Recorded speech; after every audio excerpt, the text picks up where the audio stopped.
Thank you to our sponsors for today's video, InfyPower, Eaton, and Ionna. InfyPower is the largest EV charger module provider with over 3 million power modules running reliably worldwide. Their latest G2 collection features ultra-high power density and efficiency for EV charging and energy storage. InfyPower, innovation for your power. Also, Eaton. Eaton is a one-stop shop for implementing reliable and innovative EV charging infrastructure at your site. Across all applications, Eaton's EV charging infrastructure, hardware, and software gives you the scalability, flexibility, and intelligence you need to charge today and scale up tomorrow. Learn more at eaton.com/EVCI. And Ionna, North America's premier charging network. With unmatched commitment to elevating the customer experience, Ionna is opening America's roads to all EVs, giving drivers the coverage they need, the reliability they deserve, and the amenities they crave. Hello and welcome. This Model 3 has been in my hands for 6 months now and over 11,000 miles. So as promised, we will hit you with these incremental updates. How is it holding up? What's the condition? What's been the efficiency stats? How much DC charging versus AC charging? What do I like to use it for? What do I not like? Everything is coming in this 6-month update. We'll also get the thoughts from my fiance, Jess, who has been living with it as well. So here we go with 6 months of thoughts and feelings. And no, it's not a perfect car. It's not the best car for anyone, but I do have a lot of thoughts on why this is actually close to the best car for myself. A lot of people think I'm a Tesla shill or something, but it's just that Tesla has solved most of the things I look for in a car, but a lot of people look for other things, which is totally fair.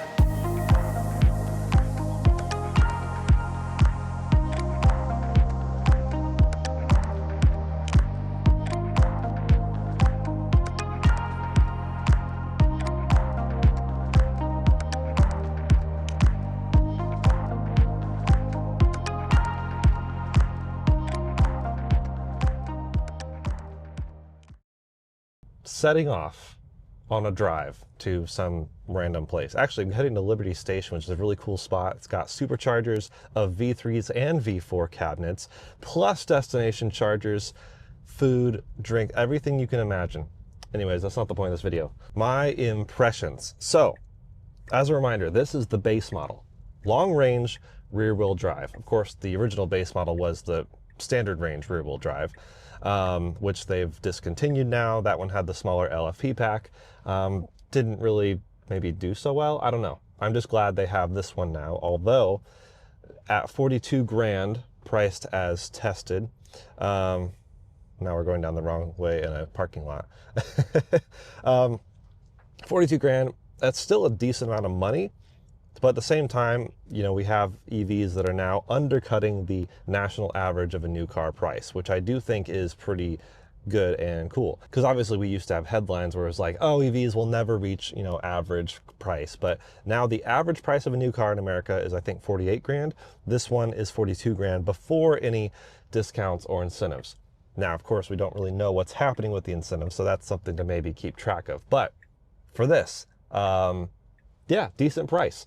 Now, we did get a pretty good lease deal through Colorado. We are doing like $420 a month. Wow, it's really struggling to get out of this parking lot. The lease is about $420 a month effectively for what we did, but that was a 2-year with the maximum mileage, so 15,000 miles a year, so 30,000 miles total. That would be a bit cheaper if you do the base mileage, so 10,000 a year and 3-year lease. But of course, pricing does vary dramatically, so I wouldn't hyper-focus on that. It could range drastically based on when you're watching this video. We're also in that day and age where this car has been out for a little bit now, maybe a year, a little over a year and a half. So you're starting to see used Highland Model 3s on the market, which I do think is really great because I'm a proponent of used cars. You are in this era where EVs tend to be a bit of a struggle on a purchase if you're not looking at it long term because you'll lose so much with depreciation. If you buy used, you take advantage of that depreciation. So worth considering. And given that I've had 0 issues with this car, even the build quality was great. Check out that video on out of spec detailing. Yeah, so far pretty impressed. But as we're setting off here, daily driving, that's where this thing really, really shines. the ride comfort, the NVH, everything has been really solid. Not really any notable rattles, even when I have the sound system cranked. Now, granted, this is the standard sound system, not the premium one with the subs and more bass. So maybe with that one, you'll have a few more issues if you play loud music all the time. But I've just been enjoying the standard sound system. I mean, sort of enjoying. I do wish I had the premium sound system.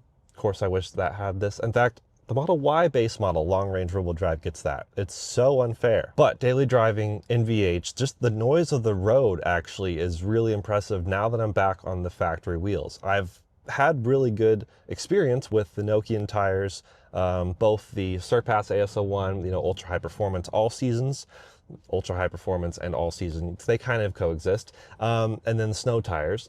But both of those have, you know, advantages with performance or snow driving, but slightly affect the noise. These factory tires really, really are quiet. And being on the factory aero wheels, it's probably close to a wash with the Martian wheels that I was running with how efficient they are, because the Martians are lighter and the same overall size and stuff. There's a little bit better fitment and look way better. But the factory wheels, I think, look okay. Fitment's not great. People make fun of me for that. Timon makes fun of me every single day. But Timon's borrowing my Martian wheels, so I'm back on these for now. Everyone's fighting over the Martians in the out-of-spec catalog. Maybe I need some more. But the comfort is what really impresses me, especially just driving around town, but also I've, of course, done multiple road trips. Hours and hours and hours and hours on the road. In fact, the i90 Surge notably was in this car. Well, not this exact car, but this exact spec, so basically. And yeah, being in these seats for 48 hours, I mean, a couple breaks in the back to take naps, but totally fine, really impressive. Sure, massaging would be an awesome feature. It's crazy to me that Model S doesn't have massage either. Maybe that'll come with the update or something, but still, comfortable for long trips. Really especially comfortable now that they've added the ventilated seats. I've talked about that so many times, but that is something that I absolutely adore about this car. That, to me, makes it worth it over the old Model 3 and the new Model Y worth it over the old Model Y, just because of how much I value ventilated seats. I hate being hot, so that makes a huge difference for me. The storage situation, huge. I mean, it feels big for me, but I guess I was coming from a Miata, so that's slight bias in that. But I rarely even use the frunk or the sub trunk. I guess I'll show you those when I take a stop, just what I use them for.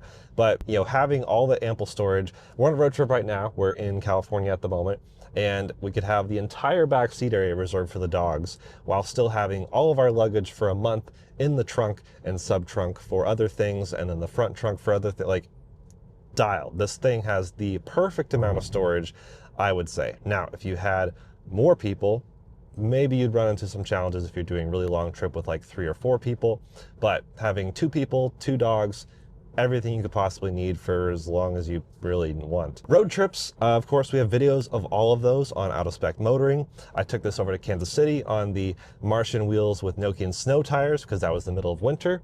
I took this to Salt Lake City on Martian wheels and the Nokian Surpass ASO1s to see how those are with efficiency and everything. That was a lot of fun. Everyday Driver got to review this car and they were pretty impressed, kind of to my surprise. You know, I think they're in kind of a place where there's not as much EVs, so every time they cover one, it's a little bit jaded, I think, from lack of charging and stuff. But now they do have proper charging out there, and they were pretty impressed with FSD. I don't think anyone wouldn't be impressed with FSD once they experience it. I don't think it's perfect. I mean, obviously it took us so long to get out of that first parking lot when I knew exactly where to go, so it's not replacing a human driver yet, but after 11,000 plus miles, I can say I do most of my driving without driving. And now we're on this road trip with the factory setup. The car is completely bone stock with these wheels and tires, as I mentioned. Very efficient, very comfortable. I might just leave it this way, honestly. But the i90 Surge was the initial showcase of the impressiveness of this car. Road trip ability, despite mediocre charging, because it's just so damn efficient. According to TeslaFi, I have crested 12,400 feet nearly, and also gotten down to sea level, so 0. So I've experienced a lot of different elevation with this car, also a lot of different temperatures. This car has seen 0 degrees Fahrenheit, also all the way up to over 100 degrees Fahrenheit. Yeah, the story is the same. It gets nice and cool, it gets nice and warm, it keeps you comfortable. Now I do wish the glass roof had the kind of more reflective plating that I guess the Model Y and I think Cybertruck glass have. I do have a shade that I could install if it comes to the heat of summer and I need more cooling, which I probably will do, but I do like the glass roof. Notably, there are other sedans out there, not many in this price point actually, but the Ioniq 6 is the big competitor to this, I think. Doesn't sell very well. I do actually like that car, but it does not have a glass roof unless you opt for the upper trim or maybe highest trim. Not really sure where that comes into play, but the glass roof is, I think, really helpful. Corbin with his Ioniq 6 mentioned he didn't like how dark it was in there. A light interior could also help, and the fact that you can get a light interior on this base model, sure, it's an upgrade, but that does make a huge difference. Oh, God. Come on, you stupid car. That curve was so steep that FSD didn't know what to do. Okay, let's plug this thing in, get some juice, and talk modifications. So as you can tell in this sea of gray, black, and white Teslas and a white VinFast VF8. Nice. I wonder if they tried to charge. But this has a wrap, which is honestly something I was really excited about when I got the car. Kyle was like, let's just get the base model color and then we'll work with Test Bros to do a wrap. So this is of course a wrap from Test Bros. They helped us install it. They flew out and yeah, this is the brand new, well, not so new anymore. Now it's like 6 months old because I've had the car that long. This is the Satin Jade from Avery Dennison. I'm a huge fan. I get a lot of compliments. Kyle and like 3 other people say they hate it, but every other person loves it. Let me know who you agree with, if it's Kyle or the rest of the world. But I actually really, really like it. And I'm not really a fan of black wheels in general. I think they're overdone, but this actually, I think, works pretty well with the black wheels. Now, as I mentioned, I did have Martian wheels on this car. I'm a huge fan of Martian wheels design, and I had the MW08s with silver, which I think looks nice. I may try black actually, we'll see, maybe one of the black new variants of the MW05 or MW03, but Timon is borrowing them because for some reason, I guess his tires were shot on his original wheels and he had to borrow mine with my tire. I don't know. We share and care around here at Out of Spec. So I'm back on the factory wheels for now, but that's okay. I wanted to try a road trip on these, like I said. But along with the wrap, I of course did the custom license plate. All this was in my original 3-month review, by the way. I'm just updating you guys in case you missed that, because some people don't care about 3-month reviews. I don't blame you. It's not that much time, but after 6 months and the year's average worth of miles, yeah, the wrap's holding up fine. The letters, this is peeling a tiny bit on the S, but that was actually that way months ago, like right after we installed the wrap. Maybe there was a speck of dust under it, and that stayed there. So it hasn't actually peeled off like I was worried about. The A motor badge, which I think is funny, built from a dual motor badge, but this is a single motor, so I'm not gonna up badge my car like that. That's holding up fine. So otherwise, yeah, the big bummer is the fact that, you know, if I was really planning ahead, maybe I would have done a white Tesla, even though there was an upcharge for that, which is a bummer because white used to be a free color. But having this color, well, I say this color, the stealth gray, I believe is the color, that color beneath the wrap, means every single rock chip actually results in a very, very dark dot because now it's showing the paint underneath it. So that's a huge bummer because all these specs you're seeing, let me zoom in there, all of that is unfortunate rock chips. The same story happened to my Miata. It's not wrapped, it's just white paint, and underneath the white paint, I guess, is dark metal or something. So the rock chip situation is rough on this kind of wrap, but front badge holding up fine, did black badges all around. And here's another bummer. I got door dinged and I didn't have Sentry mode turned on at the time. I think I parked it at like 19%, which of course turns off Sentry mode. And I was like, I'm gonna go charge it later. And then got door dinged. Bummer, it's small, not really that noticeable, so I don't really care too much. But otherwise, the wrap's holding up really quite well. And there's a little bit of like, I don't know if you can tell right there, like a little bit of bubbling on the mirror. That was actually that way shortly after we wrapped it. But it doesn't really bother me. Can't really tell too much. There was something on the hood. Oh yeah, right there. That's also a speck of dust under the wrap, just from when we wrapped it. But honestly, I keep forgetting about those, so clearly it doesn't bother me that much. Tires are holding up fine, although I can't really comment on 6 months and 11,000 miles of wear because, well, that wear was spread over 3 different sets of tires on 2 different sets of wheels. So sorry, I don't really know what to tell you other than these tires have worn quite a bit because Kyle did have some fun with drift mode, which gets me into my other modifications. Let's move inside. So jumping in the car, we of course see the Jowua floor mats. They are filthy right now because I've been, well, in California, some beach time, dirt, sand. They've been great because I actually don't think they're like super nice looking, but they are very effective, very easy to clean. And yeah, I'm a fan of them. I really appreciate Jowua sending those out because, well, Tesla didn't include floor mats in this base model, which is crazy to me.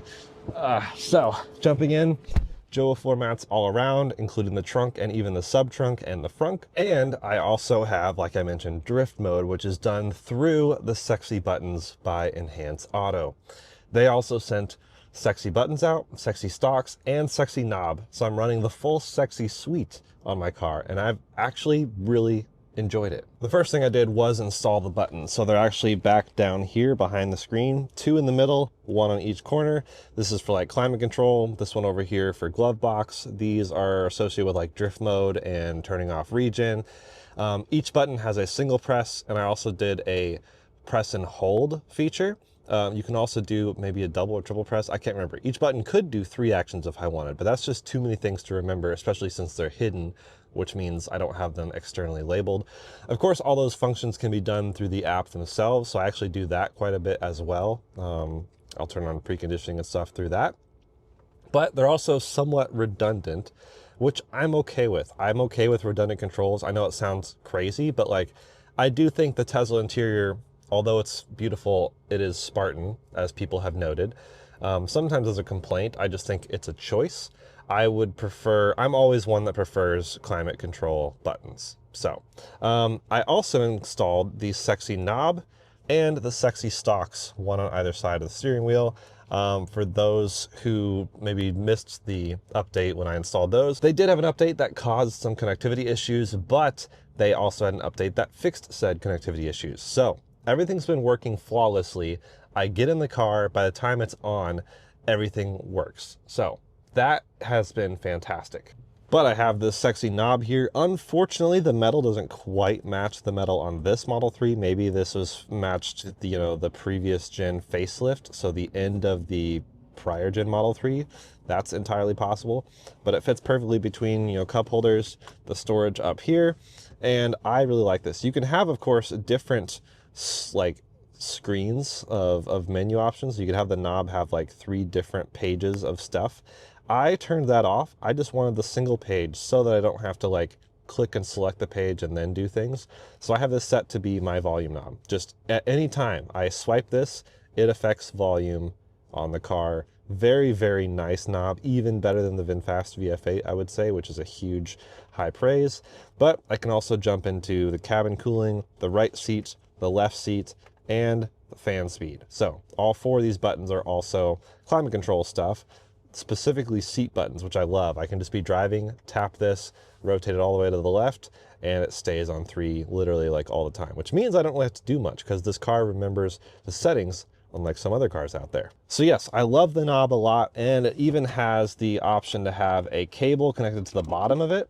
So this is a USB charging cable, but I will say I sometimes have charging issues off of this thing. There's 2 ports on the bottom, one to power this from the cigarette lighter, which is also in here, and the other one to charge your phone. Because as you'll notice, let me use my fancy button to open the box down here. I used to have this Jowua thing in here. That was also really nice, a bit slimmer and the correct shade of metal to match the car, which was really great. And I loved having these USB ports and this built-in thing here. But I like having the knob too. I wish I could just have both, like just stack everything.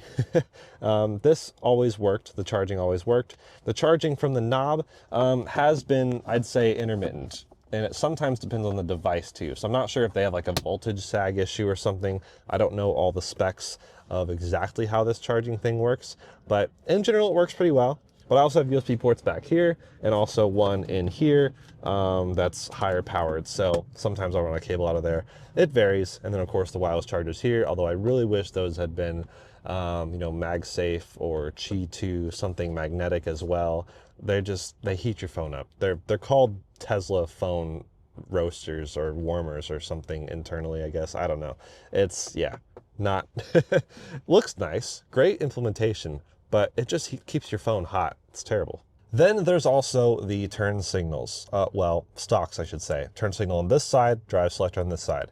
I do actually use them. I wasn't sure if I would. I've mentioned before that I'm a huge fan of this turn signal implementation. I have no issues with it, but there are times that people have pointed out where maybe the steering wheel's upside down mid-turn, you have to change something.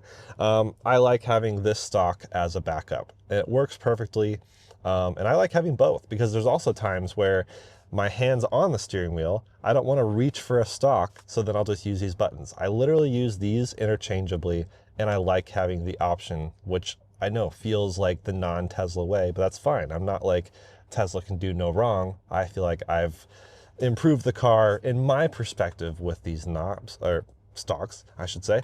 The drive selector is fantastic. You know, I mentioned when the new Model Y came out, it added back in just the turn signal stock. I think they should have added back in this stock. I hate drive selector on the screen. Auto shift is fine. It does work decently well, but not always perfectly. So it doesn't always know where I want to go, and it's slow. Sometimes I just want to do a quick 3-point turn. Auto shift would mean someone behind me is waiting, whereas this just means instant drive, reverse, park, whatever. That's really, really fantastic. And then like I mentioned, there's also the shade situation, which doesn't bother me right now, especially on a cloudy day, but we did have some major heat getting out here on the road trip, and our efficiency was still pretty good. Although with headwind and heat, the cabin cooling was working overtime. The dogs were kind of warm. I mean, there is the climate control back there, but only 2 little vents for the whole rear seat. That's a little hard. So Jowua also sent the thing up here, the shade. So I'll probably install that over the summer and at least try it out. I'll let you guys know how it works. There'll probably be a video over on the Bits channel of that. And then there's the dog cover. I did have the Tesla dog cover, but Jess brought this other one out, and I'll just have her explain it. Okay, here's Jess to tell us about this dog carrier, which, by the way, we used to have the Tesla one, which technically it was for the previous Model 3, worked for this one just fine, although the door card covers didn't stay on.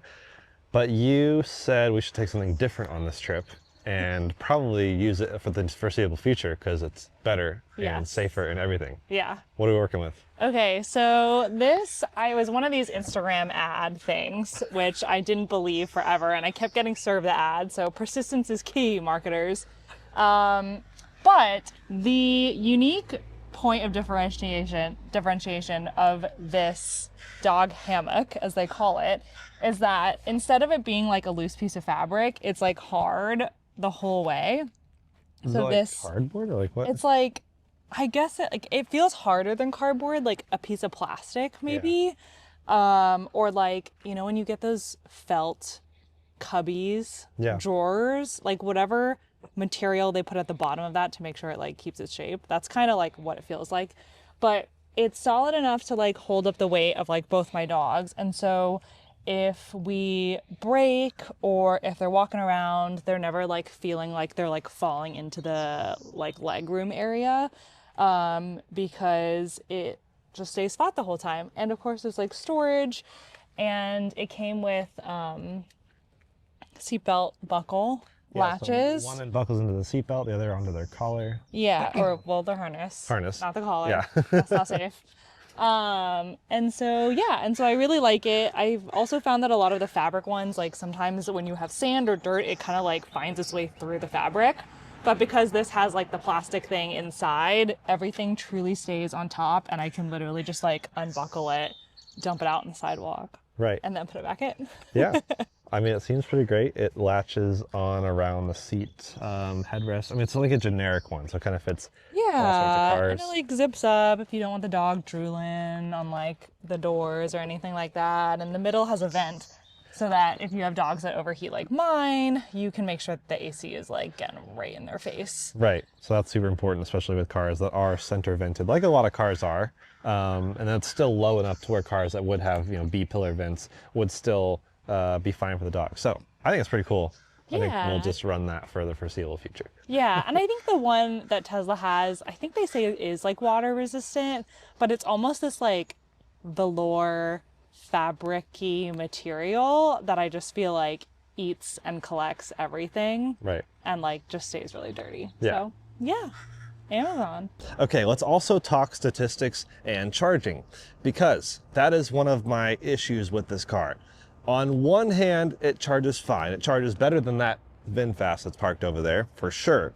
But it also is not leading in any real way. It's not class leading whatsoever. I mean, what is class leading perhaps is this charging infrastructure. I mean, having all these stations here, plus the V3 stations, and then there's like 15 level 2 stations over there, 48 amp Tesla destination chargers. So it is really nice to have all of that. And there's actually a few destination chargers over there. So I was here the other day with Jess.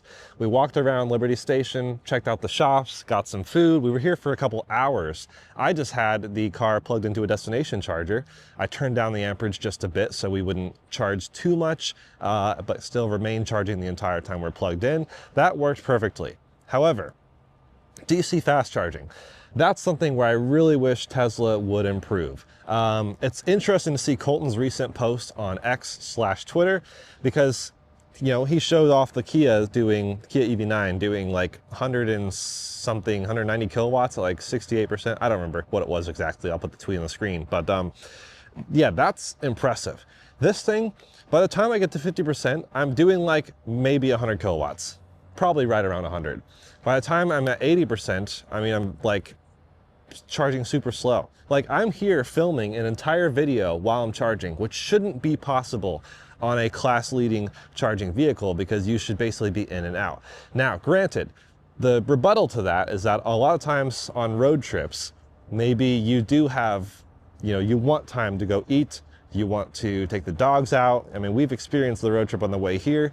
Most charging stops were fine, but sometimes we were kind of filling the time. And I don't actually mind that. I don't mind filling the time. I almost wish it was like selectable. Like, I really do love that you can select the amperage from the car using AC charging. You know, you can oscillate it all the way down to like 12, maybe even less amps. I love that because I like adjusting how much time I want to be at a charger. It'd be really interesting / cool if you could do that with DC fast charging. Like, would it be plausible to pay a lower rate if you're charging at a less higher speed? Or is it the opposite, where you pay more because you're hogging someone's space? I'm curious how that would work from the back end. But I really think, you know, there's times where I do like charging for like 45 minutes because I want to stop and get some work done. I personally don't mind charging stops taking a while, but I feel like I'd rather have the option. Like, it could be up to me to like charge for 10 minutes from 10 to 80. That'd be crazy. That'd be like Chinese level, and then go work somewhere if I had to. I'd rather have that option because there are times on road trips where I just want to blast and I don't want to sit and charge for 30 minutes, which sometimes I have to do to get the stretches that I'd like to do. So charging could be improved. Maybe some of you have rebuttal to that. I welcome your comments. I welcome your critique or criticism, but it's not perfect. And it's actually far from perfect. But charging aside, let's get into some of the stats. With this car, I have done nearly exactly 50% of my charging here at Superchargers. So I pulled them up last night, so it's very fresh data, but I think I had 51% Superchargers, 9% on CCS or CHAdeMO, which I've actually never done CHAdeMO, so I guess that's just CCS charging. And then the other 40% on AC charging. That doesn't entirely surprise me. I am lucky enough to have AC charging at home. It's not a Tesla destination charge, like a Tesla wall charger, although I need to install one at some point. But I have, you know, some other typical random 40 amp level 2 charger. So that is convenient, but I also have effectively free supercharging thanks to referrals from you guys. So that really helps these road trips. And well, yeah, I do a lot of road trips. There's a lot of times like right now where I'm staying where I can't even AC charge. There's no way to charge at home. So I do rely on DC fast charging a decent amount, of course, going up to the office in Fort Collins. So I'm not too surprised. I think I expected it to be a bit closer to half and half. I think the last time I did this update, so 3 months ago, half the mileage, it was about 55-45. Now it's about 40-60, near as makes no difference. And yeah, not too surprised by that, but it could be better. I could have more, you know, AC charging, but it is interesting to have relatively equal amounts. I think that's valid. I don't know the exact, cost savings per se compared to maybe a gas car. Maybe I can look that up at some point and do a whole video on it, because that would be interesting, because DC fast charging has gotten expensive. But speaking of charging, I think people always want to know, you know, what's the degradation. I'll plan on doing a whole battery test, like an actual battery test on this with Tesla's new battery test. But according to Teslafy, it's possibly about 2-ish% degradation. Maybe I can do a range test when I hit 15,000 miles or maybe 20, I don't know. Do a range test at some point before the end of the lease, just to see how much mileage you know, degradation we'll have. But you know, this car was really impressive when we did the range test. We did that with the car we did the I-90 Surge in, which had like 6,000 miles. So it wasn't even a fresh car. It did 386 miles at 70 miles an hour from 100% to 0 till it stopped moving. So that's better than EPA, which is crazy. So 363 EPA, maybe, which would be impressive, is maybe this car after 100,000 miles might be down to its EPA mileage on the highway. Once again, your mileage may vary, literally, because, you know, I've been on this road trip and there's a lot of stretches where I would not get that mileage. No way possible, because of external factors like wind, elevation, rain, you name it. But I think we should address the efficiency thing. So I've been really, really impressed so far. Most of my driving around town does look like this, by the way, with, you know, 200 watt hours per mile or less, so about 5 miles per kilowatt hour. The lifetime is now 241 watt hours per mile, so that's a little over 4 miles per kilowatt hour. The last check-in, it was below 4.5 miles per, it was below 4 miles per kilowatt hour, because that huge road trip to Kansas City in the winter really screwed up my average, because I had such a strong headwind for like 700 miles, and I didn't have that headwind going the other direction. So that did not, you know, create the correct average. So I'd say maybe this is a more appropriate average. This is my trip reset since I've been in California. 1,400 miles. This included a bunch of driving to get up to Kyle out in the desert. That was pretty much entirely highway driving. Yeah, less than 220 miles per mile. That's over 4.5 miles per kilowatt hour. That is really an impressive average. So those are the stats. It's really great that Tesla, by the way, added the granularity of down to the 10th. I really appreciate that. And this lifetime just keeps going down over and over and over. So I think realistically, a more appropriate lifetime would be closer to this with all my mixed driving. I'm sure you could hypermile it and have a 5 mile per kilowatt hour car. That would be awesome. But, you know, I'm not a hypermiler. I like to drive this thing. I don't usually sit in chill mode all the time, because I do have some issues with chill mode. We can talk about that in a minute. But yeah, those are kind of the lifetime efficiencies, Southern California efficiencies. Average efficiency, really, really an impressively efficient car.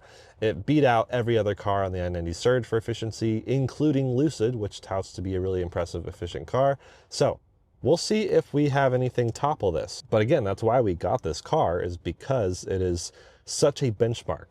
It is a monster with range. Yes, there are cars with more range, but those cars also have like 30% more battery. So obviously that'll affect range. But this car has outperformed Lucid in all the efficiency metrics that I can tell on our 70-mile-an-hour range test, average road tripping, driving around town. Lucid's close, and Lucid's Pure, which would be the actual apples to apples one, might outperform this. We don't know yet. We've asked Lucid to give us a Pure. They haven't given us one yet, so hopefully they will, because then we can actually do some comparisons between this and the Lucid. That would be awesome. Okay, I think we've charged enough. Well, this handle is not holding up very well, is it? Yikes. Okay. Yeah, I can't believe I've shot like this entire video while charging. That should not be possible. This car should charge better. Let's see if FSD gets out of this parking lot any better than the last one. So, back in the car, let's talk about upgrades and issues and updates. Upgrades, that's pretty simple. I've just added, FSD and also premium connectivity. I did a whole video with Timon over on the Bits channel on premium connectivity itself, why I figured it was worth it for me, but why, it's really up to you whether you think it's necessary. Once they added the ability to use referrals to pay for it, that's really when it changed, in my opinion. But yeah, it is just nice to have, the weather, the weather forecast stuff on the screen, having Apple Music, Apple Podcasts, everything baked in, Spotify, of course, for those who use that. It's just, yeah, and then having, the browser, which I don't really use the browser, by the way, but YouTube and stuff at charging stops has been occasionally fun. So worth it for me, but I do understand why people maybe wouldn't use it. I just like that. FSD is the big one. Also now available to use referral points to pay for that, because it is expensive, but previously I figured it was definitely not worth it. Like, even when I got this car, version 12 FSD was like iffy. Like, it was interesting and useful, but also like kind of fun and funny to see how rough it was at times. Version 13 came out right after I got this car, and that was really the change. You better go, son. Okay. All right. Got into traffic. Yeah, version 13 is literally when everything changed. It was just, it's so impressive now. No, I don't think it's perfect. Anyone who does is maybe biased or maybe really lucky. But most drives, I do have now some sort of intervention. Not that I necessarily always need to, but a lot of times I'll intervene maybe out of, niceness to someone else on the road. Because while the car could technically keep itself safe and keep me safe, it's sometimes doing that at the expense of being rude to other drivers.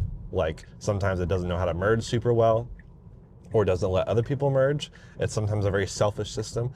And then I get somewhat annoyed sometimes at the obsession over lane placement. It feels like chill mode is like pretty much always in the right lane. Now around town, not so much, but like on B roads or highways, it's like chill mode's obsessed with being in the right lane, which makes merging complicated. Standard mode's just like always in the middle. Sometimes it should be in the right lane because you're not passing. And then hurry mode is always in the left lane. Not always, but like at points where I'm like, this is illegal. We're not allowed to be in the left lane unless we're passing. And it just doesn't really think that way. So it's not perfect, but it has gotten so incredibly good. Now we're on 13.2.9, which probably warrants its own video at some point, maybe on the testing channel, because yeah, it's getting to the point where I feel like we are quickly approaching unsupervised, but I still wouldn't necessarily trust it, and I'm afraid of other people trusting it. I feel like I know the moments when I can trust it, and those are the moments when I would love unsupervised so I can like address some emails and stuff. But I feel like there will be people who actually abuse unsupervised or just trust it too much in questionable circumstances, at which point maybe they should just keep it being supervised. But 13.2.9 did reduce the intensity of the nags, forward driver attention, which I find nice. Not just because I'm doing stuff, but because like there's times where I'm trying to like navigate charging stops here where I'm still kind of looking at the road, like I'm looking in that direction. I can see what's going on, but I'm also looking at the screen. There's been times where it's yelled at me just because I'm trying to add like a charging stop. So it was too picky, and now I think it's appropriately balanced. I do wish there was some more improvements with FSD that they've been promising for a long time. Like right when shortly after I got this car, when 13 rolled out, it said coming soon, which actually it should say here. If I look at software, full self-driving not there, release notes maybe? Yeah, we should be able to see release notes for FSD. Yeah, here we go. Upcoming improvements. Improvements to false braking and slower driving in parking lots. That would be nice. It does still drive fairly slow, although it's gotten better. Improved reward predictions for navigation. I'm curious what that means exactly. And then support for destination options, including pulling over, parking in a spot, driveway, or garage. That's going to be great. And improved handling of camera occlusions, which does also happen. So those things have said coming soon. Well, I guess it doesn't say soon, it just says upcoming improvements. Nah, they got me there. So it could never come. But those have been upcoming improvements for 6 months now. So who knows when they'll come. I've been eagerly anticipating that. Can't wait to test it when it does finally roll out to the car. Maybe that's like a version 13.3 thing. Who knows? You'll hear it here first, or close to first. Okay, but while we're driving, let's also talk about issues with the car. Technically none. It does, well, it did chew through the windshield wiper washer fluid. What do you call it? Yes, windshield washer wiper, I don't know. That fluid on the window things, it chewed through that fairly quickly, although I don't actually know if Tesla topped it off, because I feel like I didn't really use it much, and then it said wiper fluid low. But it said that a while ago, and I still haven't refilled it, and I'm still getting wiper fluid. So maybe it's really sensitive. I'm not really sure how that sensor works. It'd be wild if that was a broken sensor. I guess we'll see. I'll try to fill that when I get back home. But that, I guess, is technically an issue. But I've had no other issues. I mean, me and Colton were impressed with the build quality when we did that kind of assessment for a Tesla, but there are still better built cars like Volvo, what we've seen recently, really impressive over there. So that could be better, but I don't have rattles that have shown up, even though I've driven this car 6 months, over 11,000 miles now. Zero rattles, zero real issues. I'm not sure what I was expecting. I think I was expecting rattles at this point, but I feel like they've really figured out how to build the Model 3 now that they have the update, the Highland version.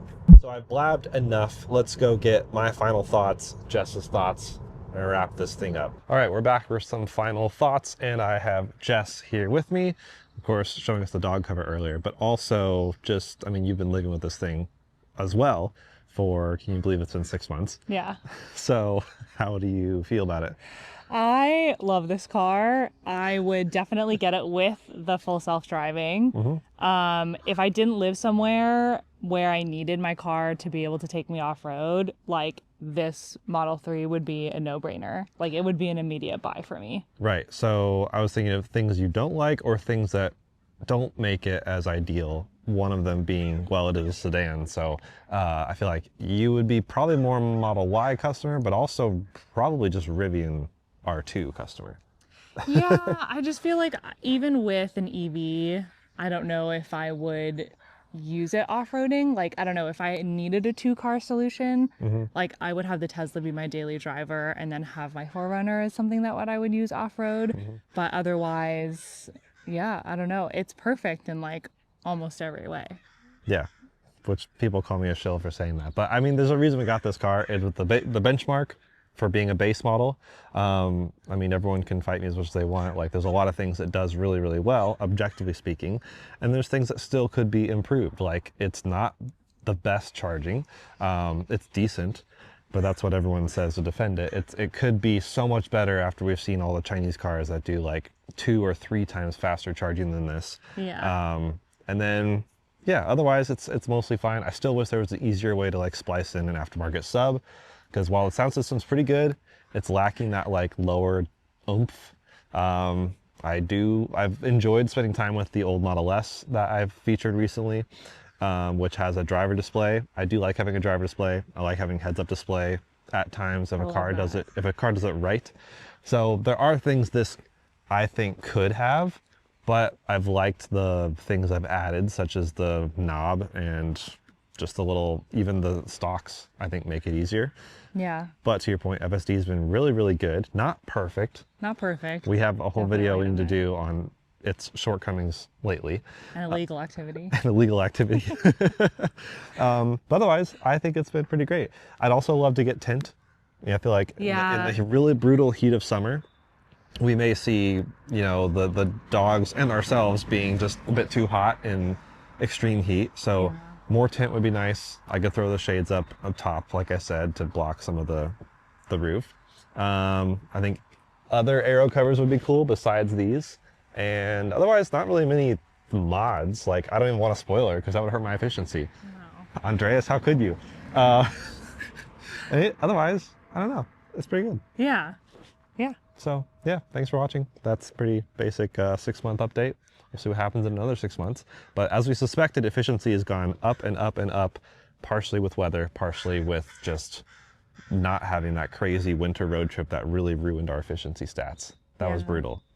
I'll also say, when we started all of this, I was like an EV hater and skeptic. We knew that wouldn't last long. I was worried about the charging taking too long. I was worried about it being complicated. I was worried about it not having features, like driving features that I would like or appreciate. And being in the Model 3, that has all changed. I feel like I've been converted. Yeah. So we'll see what she gets eventually. I'm still thinking Rivian R2, but we'll see. Bye.